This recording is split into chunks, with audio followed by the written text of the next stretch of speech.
It's tough to answer, but I'll ask how it started, where it started, sir. Well, I was a student in a college. I finished my graduation. Then I wrote my management and I got a seat outside Hyderabad in a very big institution. But అప్పటికే మా నాన్నగారు చనిపోయి ఉన్నారు. My mother was alone. And she was not agreeing to live without me. So I didn't take the MBA course. This is in 1980. Okay. So after college. So డబ్బులు లేవు, రాయడం వచ్చు కొద్దిగా. సో అడ్వర్టైజింగ్ చేస్తే బాగుంటుంది ఎందుకంటే ఖర్చు ఏమీ ఉండదు. All you need to do is right, design something and make money. అట్లా మొదలైంది జర్నీ. ఎక్కడెక్కడికో తీసుకెళ్ళిపోయింది. అమేఠీకి తీసుకెళ్ళింది రాజీవ్ గాంధీ గారి ఫస్ట్ క్యాంపెయిన్. చాలా గొప్ప గొప్ప ఏజెన్సీలు వచ్చినాయి అప్పుడు. నాకు ఇంకా గుర్తు ఆ లైన్ నేనైతే రాశాను. అందరూ ఏమనేవాడు, ఫ్యాక్టరీలు వస్తాయి, ఇక్కడ ఉద్యోగాలు వస్తాయి, రోడ్లు వస్తాయి. ప్రధానమంత్రి గారి కొడుకు ఒక పార్లమెంట్ కాన్స్టిట్యున్సీని రిప్రజెంట్ చేయబోతున్నాడంటే డెవలప్మెంట్ విపరీతంగా ఉంటుంది అని అందరూ ఐడియాస్ తీసుకొచ్చారు. నేను ఒక లైన్ రాశాను, అమేఠీకి గౌరవ్ కో సమర్పిత్ రాజీవ్ గాంధీ అని.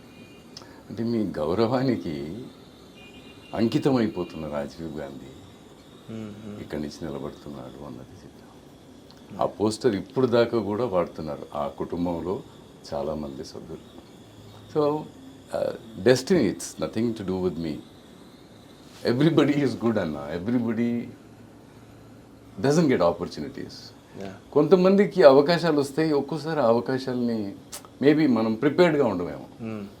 నిజానికి అవకాశం అందరికీ వస్తుంది, అందరికీ వచ్చిననే అవకాశాలు ప్రతి ఒక్కరికి వస్తాయి, కానీ మనం రెడీగా ఉండాలి దానికోసం. ఇఫ్ యూఆర్ రెడీ వెన్ అవకాశం తలుపు తట్టినప్పుడు మనం హాయ్ అని చెప్పే స్థితిలో ఉండాలి. మనం మానసికంగా ఎక్కడో ఉంటే మేబీ వీ విల్ నాట్. ఇది నా జర్నీ, నేను ఇంకొకరి గురించి చెప్పలేను. Sir, how many of you complimented like you have a great voice, bass voice? అది దేవుడిచ్చింది కదా. అది నా తల్లి నా తండ్రి నుంచి వచ్చింది. నేను ఎక్కువ పొడుగుండను, నేను చావన్ ఛాయ్ నల్లగా ఉంటాను, నేను అంత అందంగా ఉండను, కానీ నా వాయిస్ బాగుంటుంది. ఇన్ని కురూపాల్లో ఒక స్వరూపం నా వాయిస్. అది దేవుడిచ్చింది. So I can never own it. It is not mine, it is what the universe has given me. Because that voice remind me when నేను సాక్షి చూసేటప్పుడు, మీరు డిబేట్ చేసేటప్పుడు, వర్క్ చేసేటప్పుడు మీ వాయిస్ నాకు ఎప్పుడు బాగా గుర్తుంటుంది. నాకు కూడా బాగా ఇమోషనల్గా అయిపోయాను ఆ రోజు. రాజశేఖర్ రెడ్డి గారు బాడీ 3వ తారీఖు పొద్దున్న ఇంటికి వచ్చింది. మేము ఇంటికి వెళ్ళాము. సూర్యుడు గట్టి గట్టిగా ఏడుస్తున్నాడు, చుట్టూ అంతా బంధువులు ఉన్నారు. జగన్ గారు ఒక్కరే ఒక కుర్చీలో సెపరేట్గా కూర్చొని ఉన్నారు. ఎందుకు ఆయన్ని డిస్టర్బ్ చేయడం అనుకుంటూ కొంచెం నేను పక్క నుంచి నడుచుకుంటూ వెళ్ళిపోతుంటే అన్నా అని పిలిచాను. పిలిచి నా 2 చేతులు పట్టుకొని ఆయన నిలబడ్డాడు కాసేపు అట్లా నిలబడిన తర్వాత, ఏమైనా కానీ నాయన అనుకున్నదంతా మనం చేయాలన్నా అని అన్నాడు.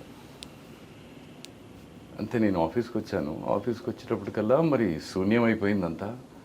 నువ్వు వెళ్ళిపోయావు, చీకటి అయిపోయింది, ఎలా ఈ ప్రపంచం, ఎలా ఈ జీవితం, ఏమిటి మోసం అని నా కలీగ్స్, క్రియేటివ్ టీం, మేము సాక్షిలో ఉన్న వాళ్ళందరూ అలా అనుకుంటుంటే నాకు అది నచ్చలా. అప్పుడు అది రీరైట్ చేసి, రోజులాగే తెల్లారింది, వేకు ఉంది, వెలుగుంది, నువ్వు లేవంటారేంటి రాజన్న అని. అంటే ప్రతి అన్నం ముద్దలో కనపడుతున్నావు, ప్రతి అక్షరంలో కనపడతావు, ప్రతి అన్నం గింజలో కనపడతావు, ప్రతి చిరునవ్వులో కనపడతావు. నువ్వు లేవు అని ఎట్లా అనుకోవాలి? నేను అనుకోలేను, మేము అనుకోలేము. ఒక వారం రోజుల తర్వాత విజయమ్మ గారు ఫోన్ చేసి, ఇంకా ఆపేయండి, చాలా దుఃఖాన్ని క్రియేట్ చేస్తుంది అది అని చెప్తే అప్పుడు we stop that. It was ఒక్కోసారి వాయిస్ అలా ఇట్ హెల్ప్స్ ఇన్ ఇమోటింగ్.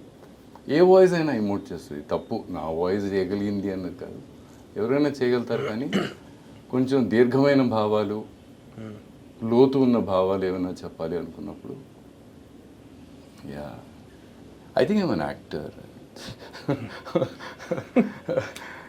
ఎందుకంటే అడ్వర్టైజింగ్లో ఏముండదు, ఒక కాగితం ముక్క తీసుకొని, ఒక పెన్సిల్ తీసుకొని, ఒక ఆలోచన తీసుకెళ్ళి ఒక పెద్ద ఐఏఎస్ ఆఫీసర్ దగ్గర, లేకపోతే ఒక ఇండస్ట్రియలిస్ట్ దగ్గర, ఒక హాస్పిటల్ ఓనర్ దగ్గర పోయి మీ జీవితాలు నేను మార్చేస్తానని నేను చెప్తాను.